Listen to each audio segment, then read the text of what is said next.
Trains don't stop, not even if you step on the tracks.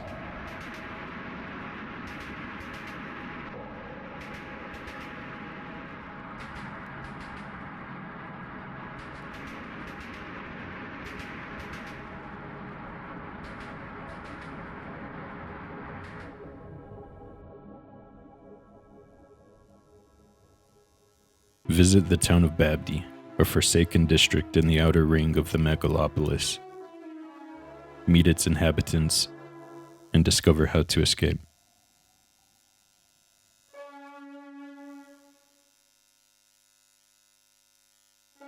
This quote from Babbdi's store page is the only introduction we are given before delving into the game's mysterious world. As soon as we arrive, we know that our sole purpose in being here is finding a way to leave. That seems to be all the residents can talk about too.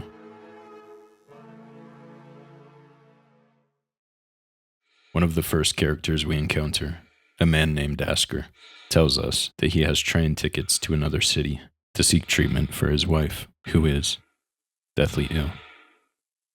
We then meet his neighbor, Dragoyevich, who says about Asker he has tickets to leave Babbdi. Lucky him.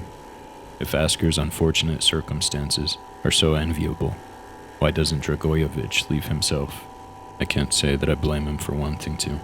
Everything is bleak, uncertain, and foreboding, from the environment to the little insight we see from the handful of people. Escaping Babbdi may not be as simple as it seems.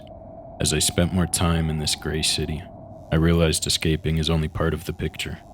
Today I want to explore 4 theories that reveal what's actually happening behind these concrete walls. Starting with Chapter 1. Who's really in control? The first theory is that the world of Babbdi is controlled by AI, starting with my first piece of evidence, the presence of seemingly AI politicians and news anchors. Imagine being a resident of Babbdi, watching this, listening to this droning sound, skipping to the same images over and over again. It feels overwhelming, both in volume and repulsive visually. I want to look away, but can't. It's the only visually stimulating thing around here, compared to the outside world. There's at least color here. Does the news even talk about anything real? Or is it just made up to keep people scared about something bad happening and to distract them from the real issues just outside? These broadcasts could be from a government that is largely AI, with little to no human input, or from corporations in the game world that may have lost control of their creations. In addition to the media the residents are being fed, all of the signs throughout the game world are AI generated, illegible and garbled, but sometimes close enough to real English words to get the main idea of what's trying to be said overall. While these assets may point to the presence of AI forces within Babbdi's world, it's also possible that there is not much meaning behind them at all, and that the devs were just having fun experimenting with AI image generation. I found on one of their Twitter accounts them messing around with AI text-to-image generation. It may be that the contents of the images are more important rather than how they were created. Some of the figures depicted bear a resemblance to real-world political leaders, which brings us to our second theory. Chapter 2. A monument to collapse. This theory is that the world of Babbdi is a communist dystopia. This framed image, showing a figure in uniform, brings to mind political leaders, mostly stemming from communism or dictatorships, such as Władysław Gomulka, Wojciech Jaruzelski, and Erich Honecker. Apologies for the bad pronunciation, I tried. Anyway. Additionally, looking at the buildings in Babbdi, it's very easy to see the stereotypical commie block type of buildings that are associated with communism, the USSR, and Eastern Bloc countries.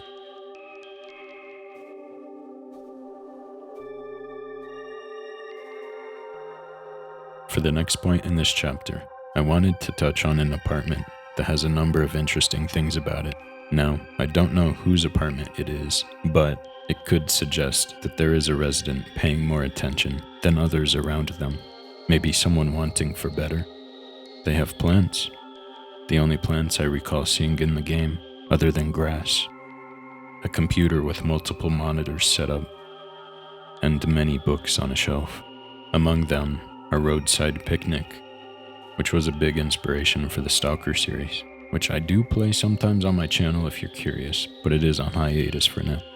Make Room, which inspired the movie Soylent Green. 3 titles from Jared Diamond, including The World Until Yesterday, Guns, Germs, and Steel, and Collapse, George Orwell's famous 1984, and 2 volumes of writings from Voltaire. While these books range from sci-fi novels to philosophical essays, they share common themes such as inequality, greed, resource scarcity, totalitarian control, mass surveillance, and the overall collapse of society. This not only tells us about the interests of the apartment's occupant, but also possible sources of inspiration for the devs in creating the bleak world of Babbdi, hinting at the greater forces that may be at play within it. The owner of that apartment is the only person who seems to be aware of the world around them. The rest of Babbdi's residents aren't really participating in life. They just exist. The only people doing anything to change their circumstances in Babbdi is us, the player, and Asker and his wife. But they only seem motivated by life-threatening illness, and nothing else. Before they could leave, that illness would unfortunately prove fatal. Some examples of reactions to Asker's wife dying include Dragoyevich saying, "She died, maybe you can have her ticket," and a Babi saying, "Up there, I think his wife passed away. It was too much for her."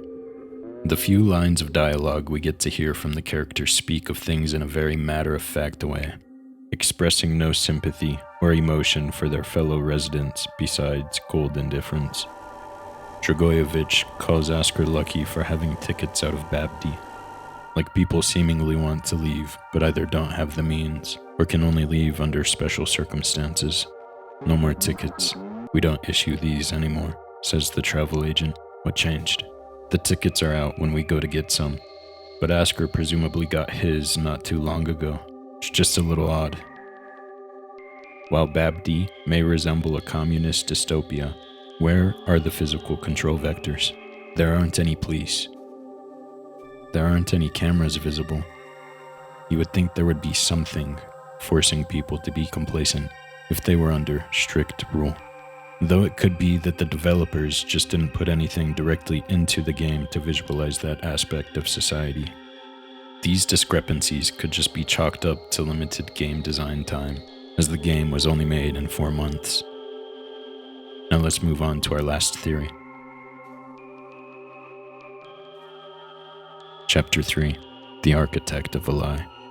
The third theory is that everything we see in Babbdi is just a simulation.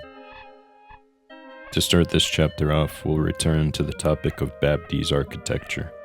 Most of the detailed areas are essentially vertical slices of a town or city. Like the NPCs in the town, the places we are supposed to go have a role to play, but everything outside of that is just for set dressing. Endless balconies you can stand on, with no apartments attached. Halls that lead to nowhere. They're a facade, a front. Most of the space seems uninhabited. There are very few people around given the scale of the infrastructure. The ones who you do find feel like they've been placed for the sole purpose of pointing you in the right direction. With that being said, we should continue to our next talking point. NPCs. They are fun, wacky, and weird guys and gals that you interact with in any game world except Fallout 76 on release. That was just pieces of papers and recordings. Anyway, the NPCs in Babbdi are unique in that they acknowledge the more unusual phenomena in the world they inhabit. There's a guy called Amasu. He tells us, jumping won't hurt you, and to try jumping. Did he or someone else at one point try to jump off a building? Or accidentally fall given the fact there are open areas that could be a falling hazard? Or like how there's another NPC called Arland or Albin, depending on where we look for his name, that says, trains don't stop. not even if you step on the tracks. He will specify if you talk to him again, unless you've got a ticket. His picture is included for an achievement called Flat Face, where we get hit by the train, but in doing so, we seemingly don't die. We just teleport back to the platform, like nothing happened. Are these anomalies just game design quirks? Or since the NPCs are bringing attention to them, are they realities of the world they live in? If the residents of Babbdi are living in a simulation, then is there someone who is in control of it? A potential answer to that question could be one of the two NPCs who stand out from the rest, both in terms of their visual appearance and their position within society.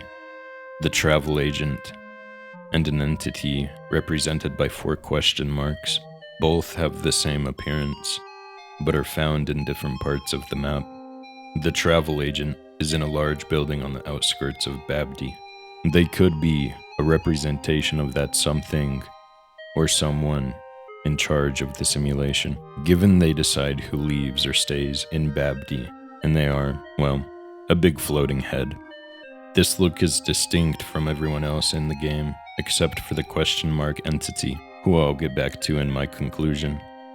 I think a decent amount of the discrepancies we do see are just examples of limited game design time, such as not being able to see any other part of the megalopolis Babbdi is mentioned to be a part of, or the strange building design that has balconies to nowhere. Why model things that aren't super important and can still be implied? Shortcuts used to save time for the developers along the way. Like I mentioned earlier, the game was made in only 4 months, so that could be a logical explanation as to why these things don't exist and why the NPCs don't have much to say. Chapter 4. Final Verdict. In my opinion, it is that maybe all or some of these topics combine to make a mess that is hard to follow.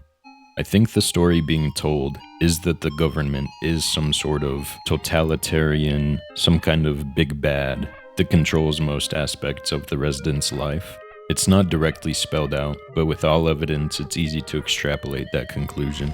There might be a mess of AI mixed in, but to be honest, I'm not sure how far that actually goes. It could be used as a means of producing content or media, or even aid in infrastructure, but I hold that people are still controlling. It's a tool for those in power. The simulation theory can really be chalked up to game design and limited time for development. It is a little odd that characters mention things specifically that break the fourth wall, but it's not an uncommon thing to see in games, using characters to explain mechanics or give hints to the players. I think the game shows us a glimpse of the world with the characters and dialogue it does have, but also keeps the player asking why. Nothing is ever really directly said or told to you about the greater world we play in. Regarding the question mark guy, I think he is a representation of the illegal side of the game world. He's referred to as Bouncer, and the place he is in is called Nightclub. Both of those references are in the game files.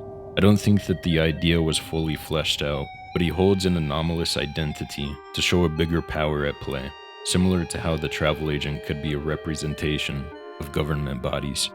Overall, I could be looking into things way too deep.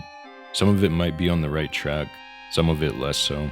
It could be that the devs' only intention was to make a disturbing looking game while messing with AI.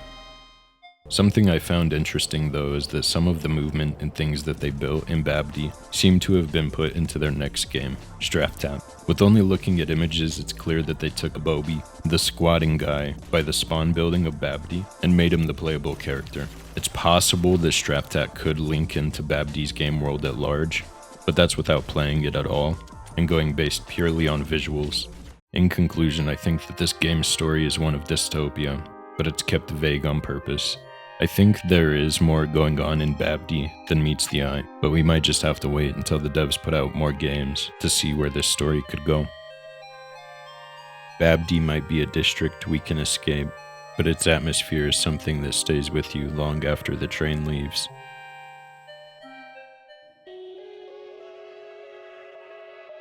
I wanted to try and write something that isn't just following a gameplay video, and attempt to branch out into other content.